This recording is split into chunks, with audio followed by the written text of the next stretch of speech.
දැන් මිනිස්සු දන්නේ නැහැ මේ දෙන වෙලාවෙම දේව සංකාරය හැදිලා ඉවරයි කියලා. මිනිස්සු ඕක දන්නේ නැහනේ. ඇයි පටිච්චසමුප්පාදය ගැන අවබෝධයක් නැහැ. නෑ. ඒකනේ. දැන් බයින වෙලාවෙම යක්ෂයා කියන ස්වභාවයෙන් හැදිලා ඉවරයි කියලා දන්නේ නැහැ. ඉතින් පටිච්චසමුප්පාද අවබෝධයෙන් පුතා ඔක එන්නේ.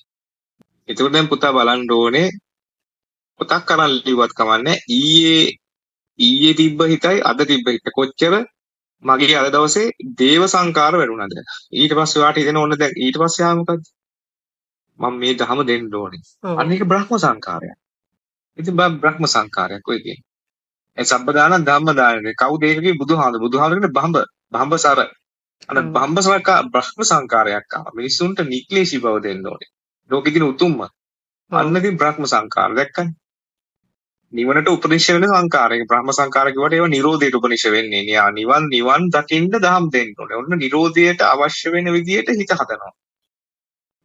කල්යාණ මිත්‍රයා මුණ ගස්සන්න මෙපෑ එයා ශ්‍රී සත්තමයේ කියලා යෝනිසෝ මනසිකාර ධම්මානුධම්ම පටිපදාව කියන එක හම්බෙන්න. දැන් දානීය ගැන සම්මාදිට්ඨියාවේ මාත් එක්ක කතා කරලානේ පුතාට. ඔව්. අන්න ඒ වගේ මෙහෙම දහම් කතා කරලා සම්මාදිට්ඨිය එක එක ස්තර තියෙනවා. මේ සම්මාදිට්ඨිය මේක, මේ සම්මාදිට්ඨිය මේක, මේ සම්මාදිට්ඨිය මේක. ඉතින් එහෙම සම්මාදිට්ඨි වර්ග තියෙනවා. හරි. එතකොට තමයි හිමින් මේ සම්මාදිට්ඨිය තීව්‍ර වෙවි, දියුණු වෙවි උඩට යන්නේ. නිවන් දකින්න ඔක්කොටම ඉස්සලා මේ මිනිස්සුන්ට මේ දෙන එක පුරුදු කරලා ඉන්න. ඔව්.